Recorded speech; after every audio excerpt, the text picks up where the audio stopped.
Thank you, everybody.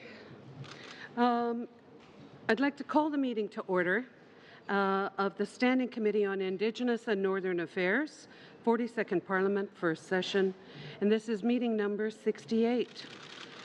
Before we begin, I'd like to recognize that we are on the unceded traditional territory of the Algonquin people, a very important recognition, especially as we've started as a nation to understand the truth of our history and move to reconciliation. And it's so important that we now have the Murdered and Missing Indigenous Women's Commission in front of us today. We want to hear from you. We recognize the very significant work that you are doing in that process of reconciliation. Miigwech. So, to move forward, we will proceed with the Commission presenting for 10 minutes, and then we go through a series of questions. The first round is 7 minutes each. The second round is 5 minutes, and it'll alternate with the MPs here, and it is quite structured, but I will try to be flexible, and I'll give you signals as if we're coming close to the end so that you could wrap up. All right. I wish to begin the procedures. I know a lot of people want to hear from you, and I turn over the floor to you. Welcome. Good morning, Madam Chair and members of this community. Thank you for inviting us to appear before you today to speak about the progress that we're making in the National Inquiry into Missing and Murdered Indigenous Women and Girls. I'm Marion Buller. I'm the Chief Commissioner, and with me today are my esteemed colleagues, my fellow commissioners, Michelle Audette, Brian A. Olfson, and Kayak Robinson. This is the first time that we've had the opportunity to appear before you to report on our work, our very important work, and it's important to note that we are now a few weeks into the second year of our 2-year and 4-month mandate. The tragedy of our missing and murdered Indigenous women and girls is felt so deeply and painfully by Indigenous families. But also, it's a painful legacy felt by all Canadians. Parliament and the Prime Minister of Canada have chosen to finally address this terrible legacy. The profound commitment of the National Inquiry into Missing and Murdered Indigenous Women and Girls is to listen to those who have suffered, to share their stories with all Canadians, and to learn what we can do to prevent other families from experiencing such suffering. We are not inventing our mission on our own. Rather, we are given a mandate by the government with detailed terms of reference. These terms of reference were written following extensive consultations with Indigenous communities across Canada, survivors of violence, and the families of missing and murdered Indigenous women and girls. And those consultations have very strongly informed our terms of reference. The terms of reference were adopted by all of the provinces and territories, so that makes us truly a national inquiry. In fulfilling its mandate, the National Inquiry is subject to the structures of working in the federal government. We have to adhere to the human resources, information technology, and contracting rules that apply to all areas of government.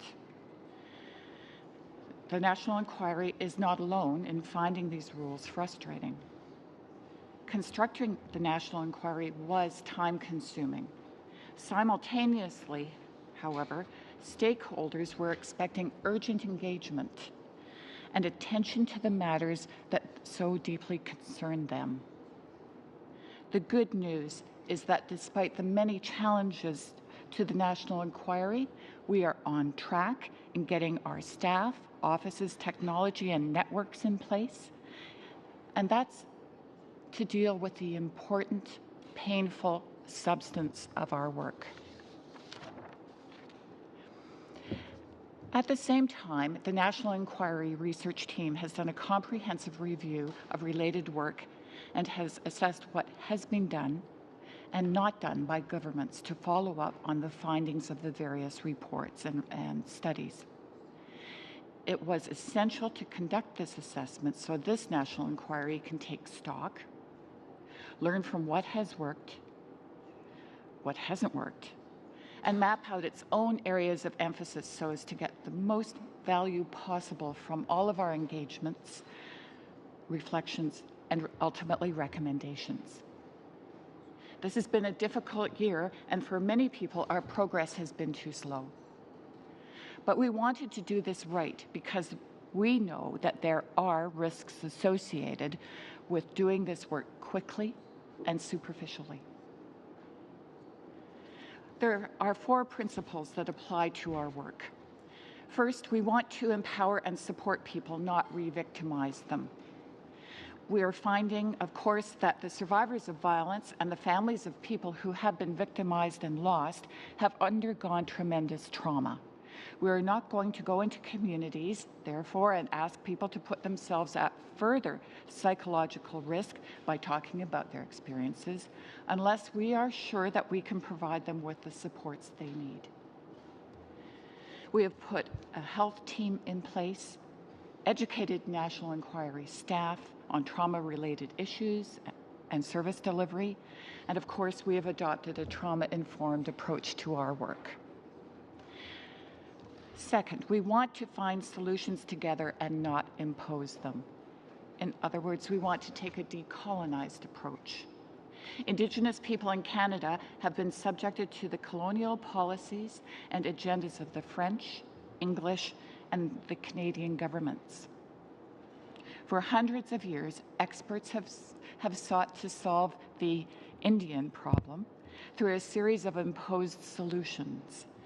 No one ever seriously thought to consult with the Indigenous people, let alone Indigenous women specifically, about missionary work, reserves, the pass system, the Indian Act, forced relocations, the child welfare system, simply because they did not trust Indigenous people to run their own lives. We want our work to continue to contribute to the resilience and revitalization of Indigenous people. We believe that the most effective strategies will come from Indigenous communities and nations themselves. We committed ourselves to identify and follow specific cultural protocols when working with communities. We will ensure that we are welcome in communities before we go there. This takes time and effort, but it is essential to engage truly with communities. Third, we want to include those who need to be heard. The families of missing and murdered Indigenous women and girls are often left feeling excluded and shut out by the police, the courts, social workers, and the media.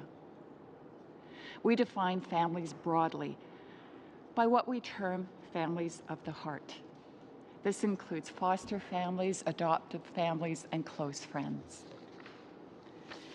We recognize the importance of including Indigenous women who are LGBTQ, non-binary, or two-spirit in our work. Fourth, we want to build on the good work already done and not reinvent the wheel. We're not studying Indigenous women, girls, LGBTQ2S people. We are studying the systemic causes of violence they have experienced and the efforts and the policies of governments and agencies in response to violence. We have analyzed 100 reports containing about 1,200 recommendations. This is the most comprehensive literature review concerning existing reports, studies, and articles on violence against Indigenous women and girls that has been completed to date. As commissioners, we have collectively and individually been meeting with and taking advice from survivors, families of missing and murdered Indigenous women and girls, our National Family Advisory Circle, elders, knowledge keepers, young people, experts, academics, and representatives of national, Indigenous, local, and feminist organizations. Much of this work, consulting, developing policy, hiring and training staff, reviewing and analyzing reports, has gone on behind the scenes. but we are confident that this time and effort has been well spent. The work of the National Inquiry is becoming increasingly public. Throughout the summer, our staff members have been visiting communities across the country and will continue that outreach. Turning now to what we have done, Commissioner Audat.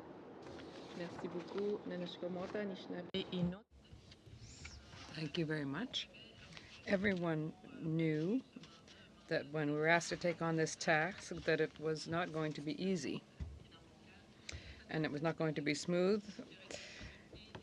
There would be difficulties and obstacles, and we had to ensure that the work would be well done. So it is necessary for us. We didn't want to limit the work of the inquiry to a round of quick consultations and do things too quickly and wind up with a report that would be not properly done and find itself on a dusty shelf like all the others. And to wrap up, it's extremely important to tell you that the people before you, the commissioners and the team behind us, are some 60 very dedicated people and very dedicated to this great cause. So we are working on this daily. We will continue to do everything possible to do this job correctly for women and girls, Aboriginal women and girls. And members, the loss of Indigenous women and girls to all forms of violence is a national tragedy. It has traumatized generations of families. Shining a light on all of the causes of violence, murders, and disappearances is a daunting task, and we intend to continue that with our community hearings, expert panels, and institutional hearings. But this work is necessary. We will expose the hard truths, and the road ahead we know will be rocky. All of us can and must act together to create a better future for Indigenous women and girls. Thank you very much, Madam Chair. Thank you so much. The first round of questioning goes to MP INAN. Thank you, Madam Chair, and Commissioners, welcome and thank you for joining us this morning. I know your schedule is quite hectic given hearings resume next week, and in that context I think it's even more appreciated that you are here today to discuss the issues surrounding the Commission and the work that you're mandated to do.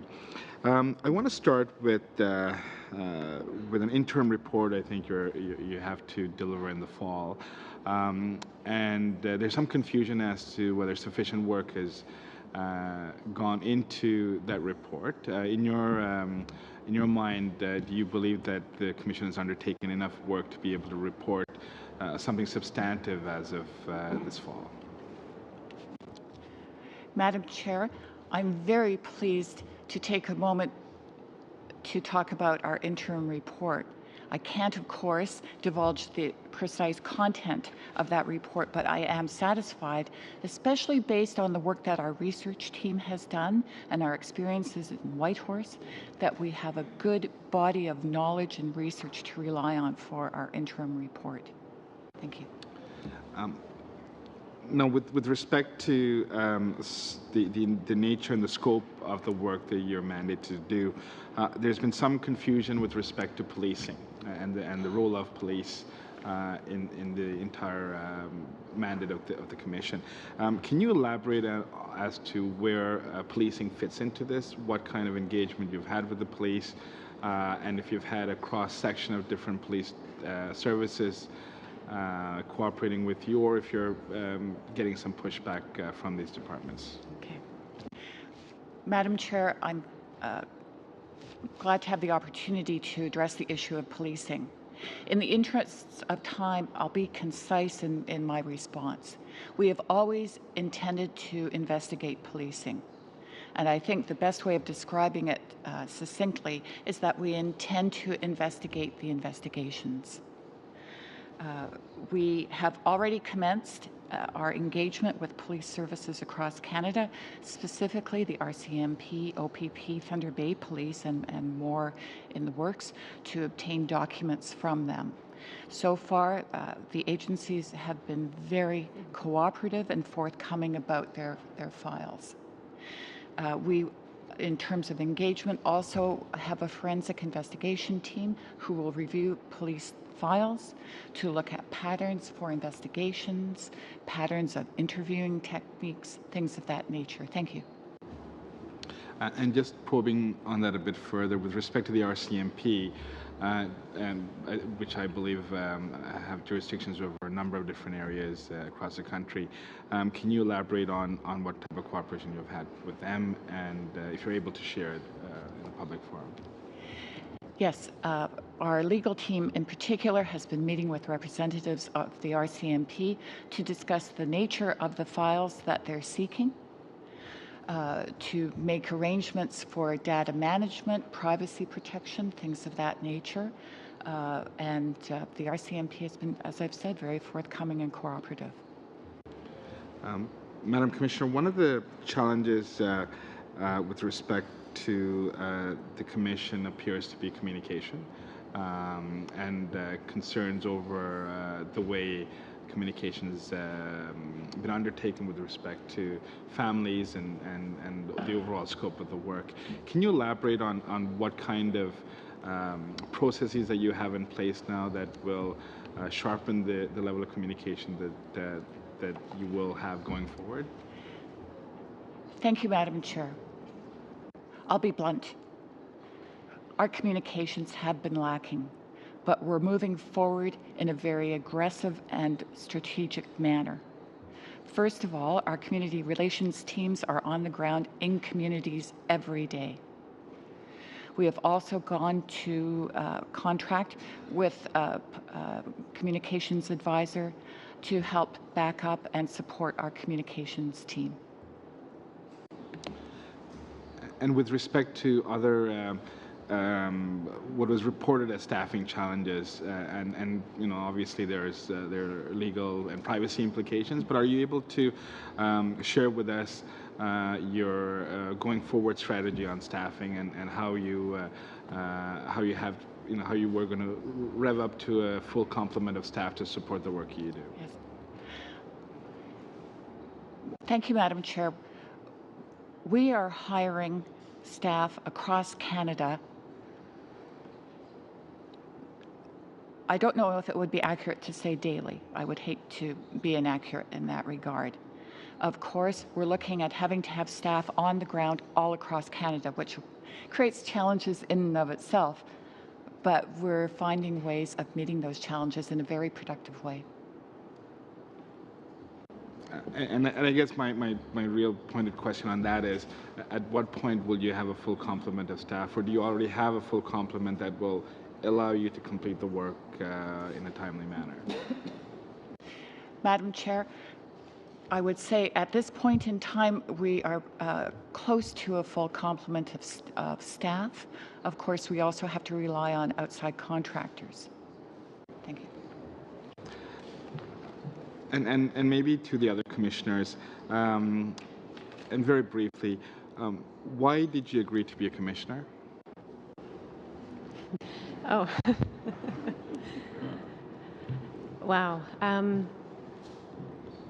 When I received the call asking if I would take on this role, I did not think it was for this, to get this. To be blunt, I didn't see it coming from a mile away. It took a lot of thought, a lot of considerations. I am a mother. I have a little boy. He's going to be 7 in a couple of weeks. So the implications it would have for him in our day-to-day over the next few years weighed heavily. But he's an Inuk boy. The realities that face Indigenous women is also faced by Indigenous men and boys.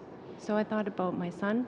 I thought about my goddaughters, and I thought if I can play a role in this, and if my tools can assist, that I would do so. And I've heard from families, and for them, I have given what I can and will continue to. You those answers in the next round or later on during the questioning. So we're moving on, and the questioning now goes to MP Kathy McLeod. Thank you. And also our gratitude to all the commissioners. We know that the work that you're undertaking it's not just a job. It's going to be very, very challenging, and the stories that you're going to hear are going to be very difficult. And certainly I know that they will rest very heavily in the years ahead. So I do want to acknowledge that it was a very difficult journey that you've decided to head down. I was at the launch in August, over a year ago, and I know there was great anticipation. And I always had thought, and I know many other people thought, that the fall would be spent, whether you needed to lease space, get computers, literature reviews, getting organized with a work plan. And that last January I fully expected, as did many, to see you out in the communities and starting hearings. So I know that, there was a very concerning article written in Maclean's. I'm building on watching the Senate in this day of technology. It's nice we could watch the Senate last night from home. I have huge concerns if I don't know any minister that has to actually spend 2 months getting staff on board. Certainly the TRC was under the same rules. As members of Parliament, we are responsible to get things up and going. So I guess you have a secretariat within the PCO. Are you not getting the support you need? Because to me, the basic logistics of computers and Blackberries and hiring staff, no minister waits to get their staff in place, which you indicated that maybe they did. They don't, I can assure you. So maybe you can tell me a little bit more about those basic support logistical challenges. Madam Chair, I'm very pleased to talk about the challenges because they're serious ones. We do work with corporate services at Privy Council office. They are our financial advisors. They are our administrative help in some respects. I want to start by saying the individuals who work with us work extremely hard. They are dedicated and they want us to succeed. So I don't want to lose sight of the personal side of the work we do with Privy Council. But we are bound by the same rules that apply to government departments across the country. And the difficulty is this, Madam Chair, it's time. Time is always ticking for us. So if it takes a month or 2 months to get a computer, or if it takes a month or 2 months to hire someone, that's 10%, 20% of our time. So it's not like we have no end in sight. The end of our work is approaching us very quickly, and every day counts. Every delay is bigger for us than it is for a government department. Thank you. And clearly, as I say, I'm not sure that the TRC experienced those same challenges. So I certainly was puzzled to hear because, given this is such a priority initiative of the government, that not all the stops are pulled out to support you. I want to now go into the communications aspect, and this is perhaps a suggestion more than anything. Over the last while, we tried phoning the number. As an MP, I make sure 90% of the time when someone phones, they get a live person when they phone my office. People might not have phones available. They might get to a place where they have a phone.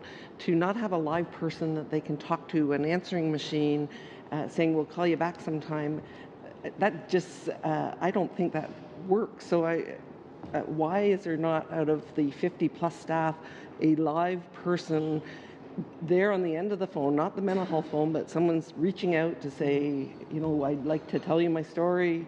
They've managed to get to a phone, but there's an answering machine. Can we have one of those 50 people answering that phone live? I guess that's, to me, just a basic communication thing that needs to be done. Thank you, Madam Chair. I think it's important to know that we do have real people answering the phones for us. There are times of the day, however, given the time zones across Canada, where there is a voicemail message. But I can assure you, we do have a very live person answering that phone. Okay. Thank you. And I should say, in different languages as well. Thank you. So perhaps the experience that these people chatted with me about in terms of their contact, they were very unlucky in their frequent reaches out. I noticed yesterday you talked about possibly looking for a 2-year extension, or not, you didn't have a time frame that you were perhaps going to approach the government. You hadn't approached them yet. Again, I know that the TRC took 5 years. They had a budget of $60 million. You have a budget of approximately $54 million. When you ask for an extension, do you believe that you will have to ask for additional dollars?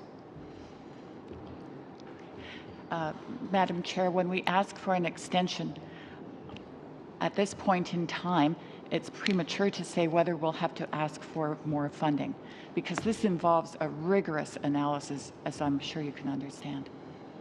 You have about 30 seconds. So you talked about the forensic investigating, and I think that is a very important feature. I saw that your legal team is a very large team. Are they the ones responsible for this forensic investigating in your org chart on your website? And if not, who is? Madam Chair, the legal team is overseeing the operation of the forensic review team. But the forensic review team is made up of individuals such as Crown Counsel, Defense Counsel, forensic interview experts. We're trying to arm wrestle an elder to sit on that committee as well, plus some other people. I hope I haven't missed them. Thank you. All right, questioning now goes to MP Georgina Jolibois. Marcy Cho, si Dani Suslina Heslina, Georgina Jolibois Hushisa, Des Nathan Mississippi Churchill River Riding with the MP Heslina, Dani Suslin Destasa. Good morning, thank you for being here. I represent a riding of Des Nathan Mississippi Churchill River Riding. I speak my first language, Dene, and I greeted you in Dene, and thank you for being here. I'm going to get right to the point. Chief Bueller, I had the opportunity to meet some of your staff over the summer, and I've been really busy over the summer meeting families in my riding and across the province. I do have concerns about your report because it's contradicting what's happening on the ground. The biggest piece is about families getting to registrations, the amount of registrations that are occurring, community meetings, and the actual hearings that will occur across Canada. Families can't afford to get to these hearings and to get to these areas. Are you offloading responsibilities to community-based organizations and RCMP, as well as municipalities and reserves and tribal councils across Canada? Madam Chair, I'll try to answer that quickly and clearly. Our community outreach teams go into communities in advance to prepare families and survivors to give evidence later on at a hearing in that same community. That's very important outreach work. We want families to be registered in advance when I've asked offloading responsibilities to ensure that these hearings, registrations, and community meetings are occurring. Madam Chair, the answer is no, we are not offloading these responsibilities. These are clearly our responsibilities, and we take them very seriously and do a lot of work in that regard. Have you clearly communicated with the province, territories, municipalities, reserves, and tribal councils about their responsibilities or what your ask of them are? Because based on the ground and the experiences that I have, there seems to be a lot of offloading that is occurring right now. Madam Chair, I'm not entirely clear what's meant by offloading, but I can reassure... Expecting these very organizations, provinces, municipalities to do the legwork for registration, identifying families. In my riding this summer, before I met with your staff, I learned from your staff that there were only 4 families registered in my riding who could fit the category of participating. Now, that is a huge concern. The amount of registrations that have to occur to register, because we have more than four missing murdered women in the north. And my conversations with the RCMP and various organizations, the expectations were not clear, laid out by the inquiry. That's what I mean about offloading. Okay. Go ahead. Do you want to? Okay. And again, I want Chief Bueller to answer the question. Thank you. We go into each community with a plan. We form partnerships with organizations, governments,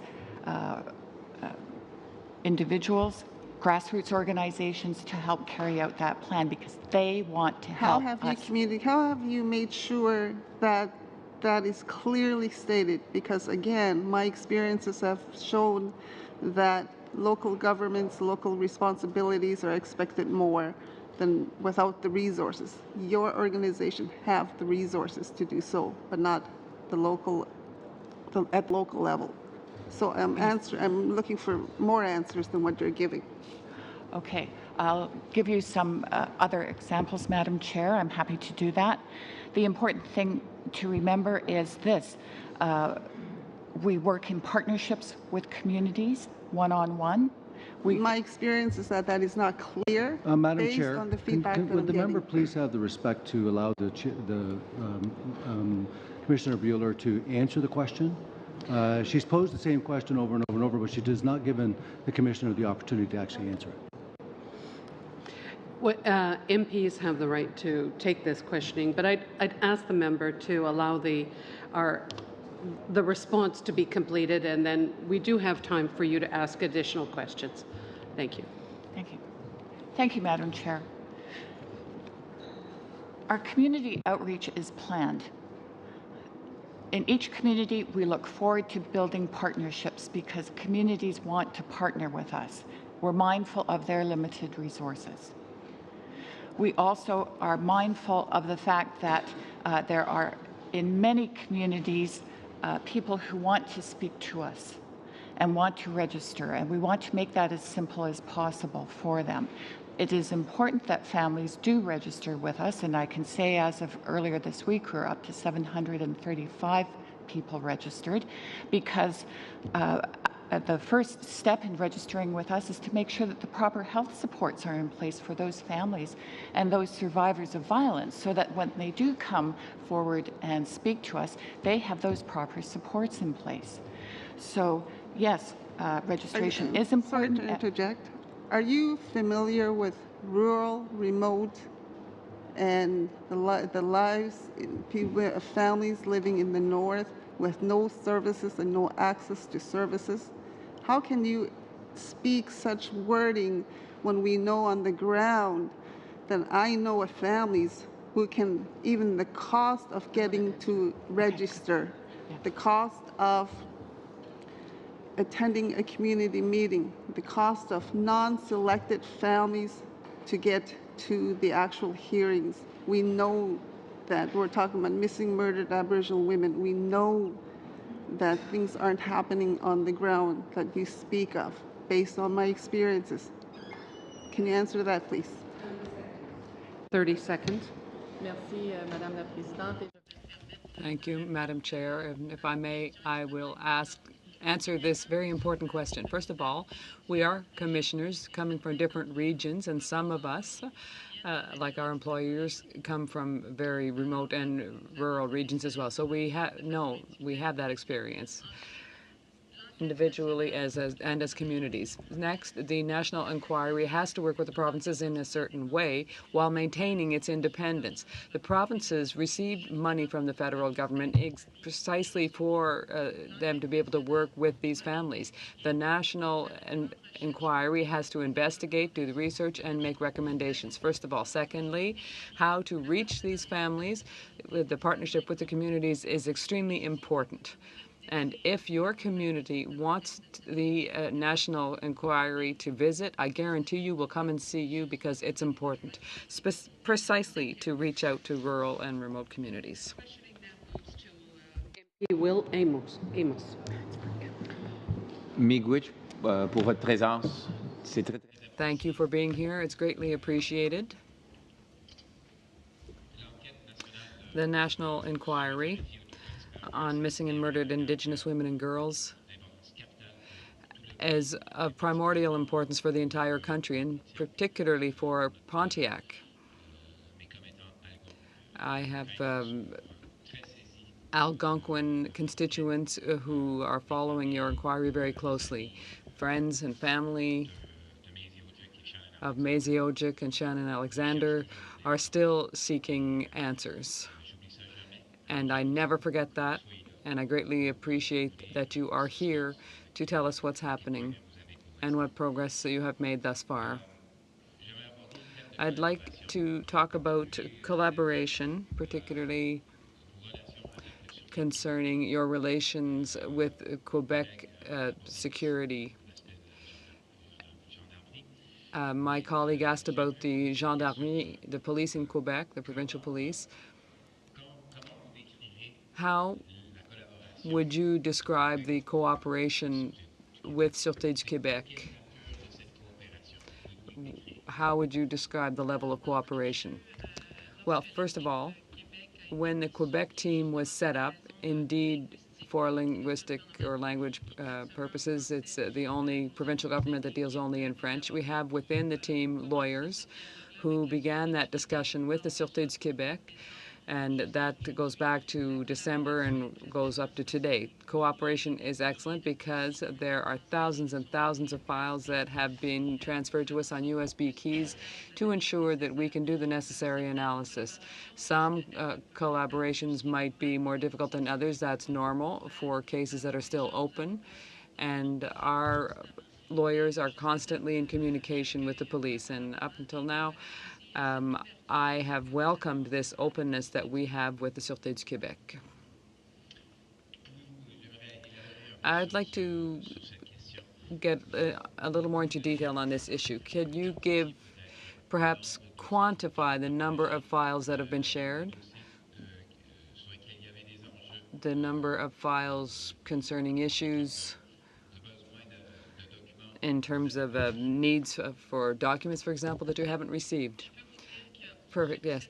I can tell you that there are over 7,000 files that have been transferred that touch on Aboriginal and Quebec issues altogether, but all within the framework of the inquiry's needs. For files that are still that we're still waiting for, I think, with all due respect, can you ask that question of us in a few weeks and months? But it's not a lot. It's within about 2,000.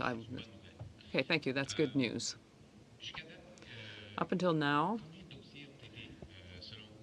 in your opinion, how many files have been shared between the Sûreté du Québec and the RCMP? What cooperation do you see in that regard? I think that you should ask that question, Madam Chair. I think through you, this question should be asked directly to the RCMP and the SQ. I don't have that knowledge for the moment, but I can ensure that I do ask that question of our legal team, and I'd be pleased to answer you later on if I get that information. Those are the questions I have for the moment. Thank you.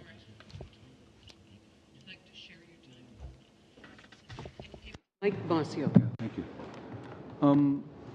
So we've heard that the commission is organic, it's learning and adapting based on the engagements and community hearings that you've had. You've said that you're focused on constantly improving how the commission operates. Can you describe or share with us some of the lessons that you've learned and how you've adapted as a result of this process, this evolution? Thank you. Thank you, Madam Chair. Thank you, member, for the question. Particularly with our community hearings where we're hearing from family members and survivors, there are a lot of regional differences in how we approach these hearings. So we had our first community hearing in Whitehorse, and we learned a lot from the hearing in Whitehorse. We got a lot of positive feedback. We learned things that, ceremony was extremely important and supportive to the participants, but that varies from region to region. So what we've learned is it's very important to have our team go out, that's our health, our community relations team, and our legal team, go out in advance into the communities, talk to grassroots organizations, talk to the families and survivors, and find out what's appropriate in terms of local protocols and in terms of the needs of the families and survivors to be able to tell their stories at the hearing. So we're making adjustments with every hearing that we have when we go from region to region. Thank you, Commissioner Ellison. Michelle Odette, would you like to also comment on some of the transition that you've seen as far as, once again, the relationships in the process of to follow up on Ms. Jolibois' question, the process that you've gone through as far as once you enter the community, not just the outreach that occurs, but the process of engagement with individuals to try to bring them to the committee hearings and et cetera.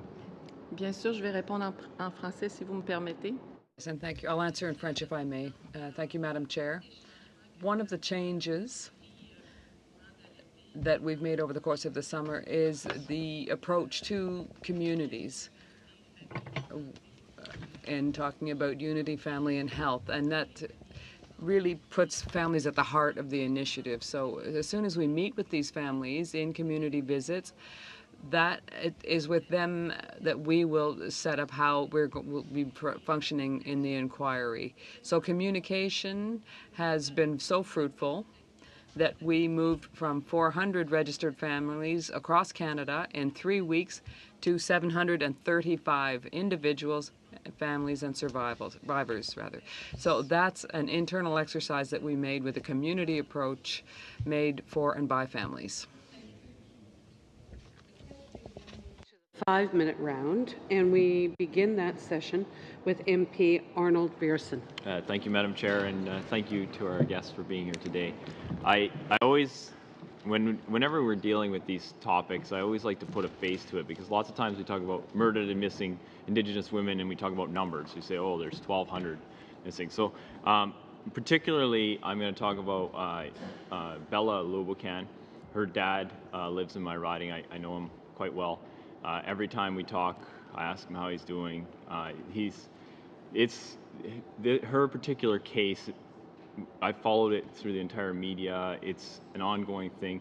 It's one of those cases that I really hope that the Murder and Missing Indigenous Women's Inquiry can bring us some answers to, because I know I've spent a bunch of time just like trying to help her dad maybe get a private investigator, talking to like all the journalists that have done some research on this. So that's really what, from my perspective, where we need to go. Now, we all have offices. We all have to deal with the rigor of the accounting system around here. It drives everybody bonkers.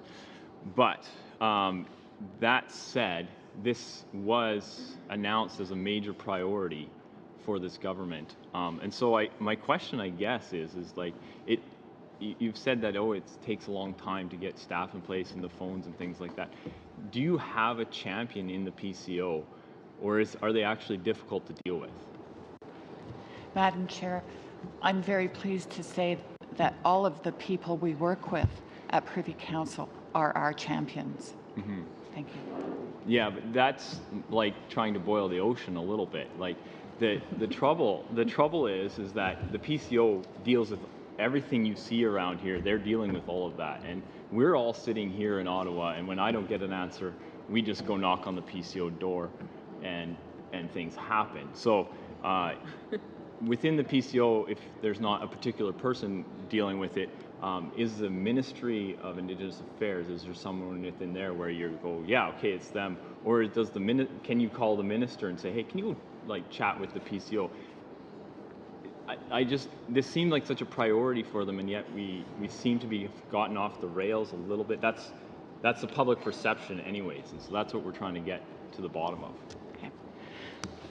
Madam Chair, to be very brief in the answer, which should be very long and more thorough, we have to maintain our independence from government, but we are tied to government through Privy Council. So I have to say that Privy Council office has done a great amount of work on our behalf. They have, as individuals and collectively, been creative in solving problems for us. They've been responsive to us throughout, but they have to work within the confines of policy and regulation. All right.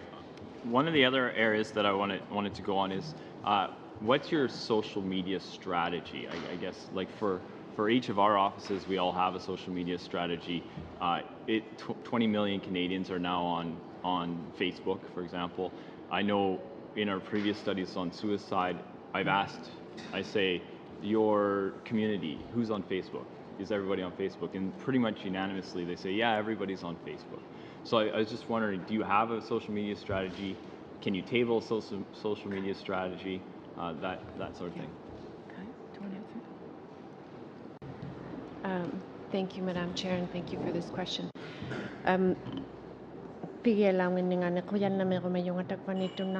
Before I start and answer the question, I just want to express my gratitude that we are able to be here today. Use of wide variety of communications tools is really important to this work, and also reaching areas where there is no access to social media. When you have internet services that are incredibly poor, I'm sure some of you have spent time in the north, and this all of a sudden didn't work. We do have a communication strategy. We've had some capacity challenges to build up internally and contracting. As my colleague, as Chief Buller indicated, we do have some contracts coming into place to assist us with that, and looking at getting longer-term contracts to make this more robust. Thank you. I think that pretty much runs my time out. I got lots more questions. All right, questioning now moves to MP Salma Zahid. Thank you, Chair, and I would like to take this opportunity to thank the commissioners for coming out today and for all the work which you are doing on behalf of the Canadians. My first question is that, as you mentioned in your opening statement also, the inquiry has analyzed some reports, studies, recommendations, and articles which show the vulnerability of these Indigenous communities to violence. I was wondering if the commissioners have figures or statistics that show whether the vulnerability of women and girls within these communities is higher as compared to the men. Madam Chair, I don't have statistics at my hands today, but I'm certainly happy to provide those statistics. I just don't have them with me. Thank you. It would be great if we can get those statistics, because it will help us to see if the numbers are higher for the girls and the women.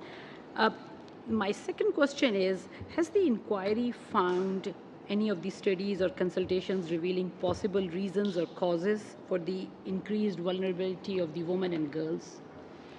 Madam Chair, without divulging the contents of our interim report that's coming up, the reports and studies that have been done point to very important factors such as grinding poverty, geographical isolation, lack of a proper education, the intergenerational effects, trauma effects of residential school.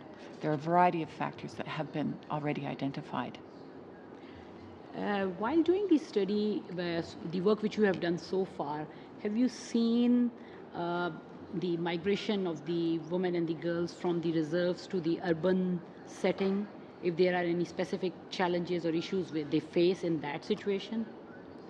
Madam Chair, there is already well-established research and statistics to show the challenges that young women in particular face when they go from rural reserves to urban centres. And that evidence is well established that they fall into a lot of difficulty or experience a lot of difficulty adjusting to life in an urban centre. As a result of the work so far, there has been progress in developing resources and strategies to better limit and reduce further instances of violence. Madam Chair, could I ask the member to repeat the question, please? As a result of the work which has been so far done, and has there been some progress in developing resources and strategies to better limit and reduce further instances of violence? Madam Chair, I'll start with work that has been done by others. There are strategies and programs in place in communities across Canada, Indigenous communities across Canada, that work very well at reducing violence. And we're able to give them a national showcase for the work that they have done. In terms of our work, already we have started on our education or public education line of informing and educating the public, particularly through school programs about violence against Indigenous women and girls. We're hoping that's going to be one strategy, education of the public in particular, that will help to reduce violence against Indigenous women and girls. Before we make our final recommendations, of course, we have to hear a lot more evidence. Do I have about 1 more minute? In regards to your mandate, how are you building different diverse cultural, linguistic, and spiritual traditions of Indigenous peoples into how the Commission operates? Madam Chair, it's hard to answer this quickly because the cultural and spiritual aspects of Indigenous life are woven into everything that we do every day amongst us as commissioners and staff, but also the work we do in the communities, because we want to be respectful of local protocols and ceremonies wherever we go and incorporate those into the work that we do on the ground in communities. So I think that the most important thing to remember at all times is that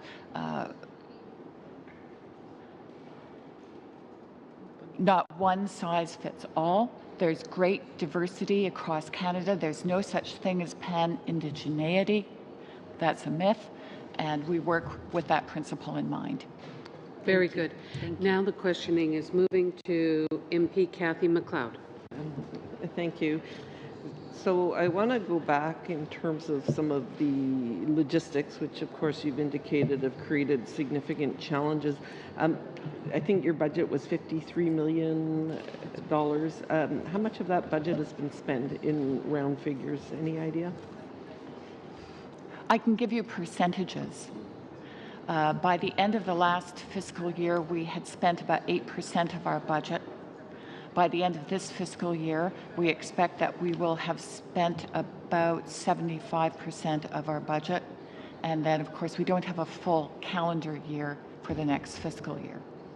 Okay, so it would, from what you're indicating, if you do approach for an extension, then given those figures, you're also going to have to approach for additional dollars, given those figures. My next question is, have you got computers that are working and shared drives? Commissioner Odette, can you, This is my response. Sometimes yes, sometimes no. It's very technical. They're so well, I guess, my understanding, for protection and security.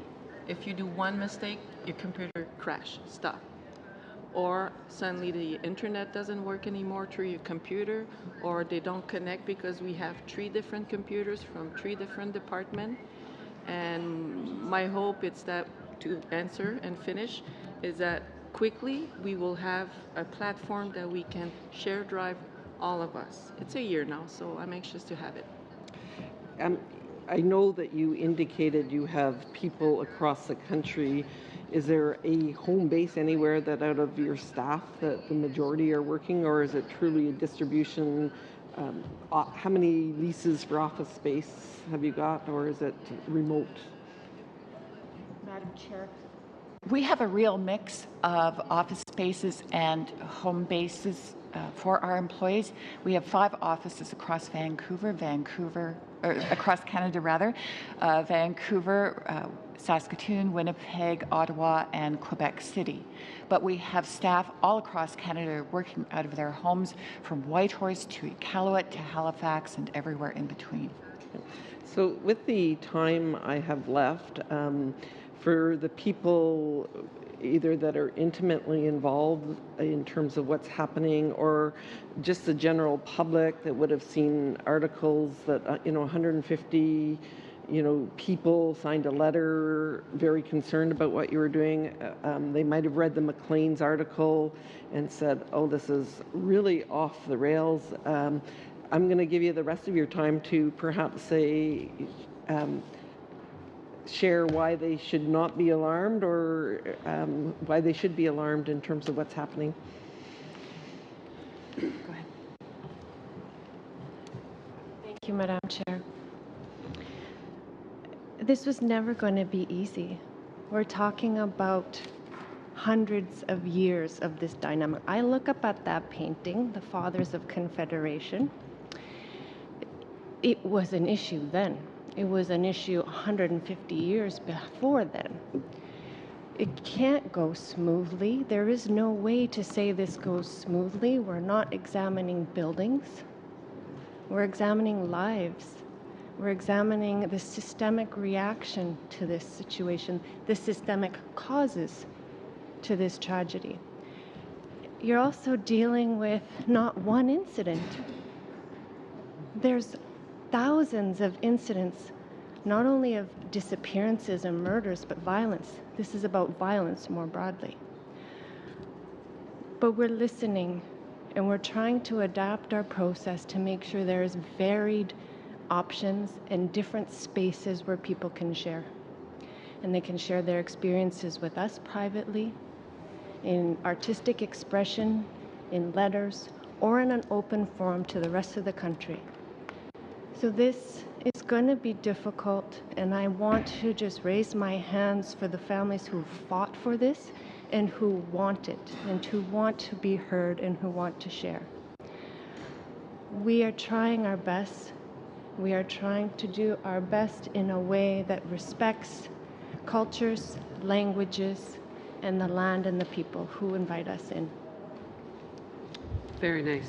Okay, the questioning now moves for a couple minutes to MP Mike McLeod. Bosio.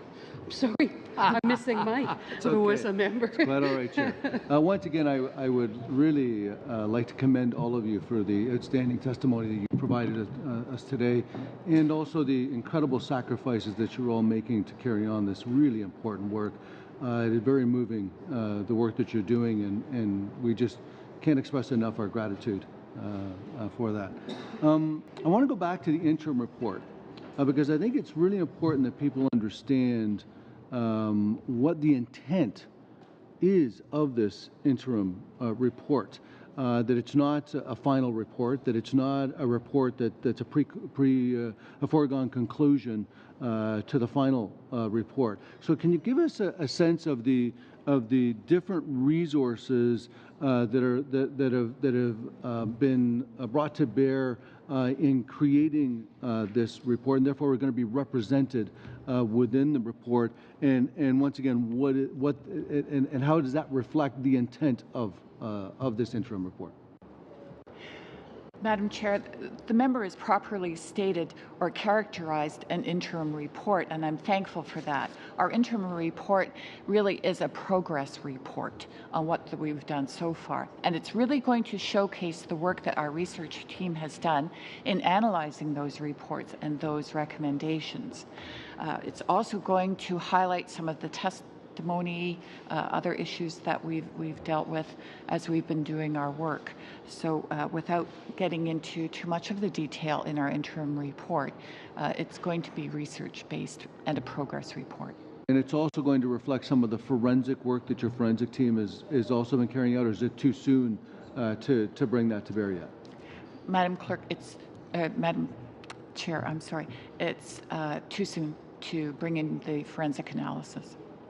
And conclude. Oh, it is. Oh, okay. Sorry. Thank you. Thank you, MP Mike Bosio, and thank you for all of you for coming out, sharing your experience to date. Obviously, everyone around this table and in Parliament are very interested in following your very footsteps across the country, and we wish you well. Miigwech, thank you for coming.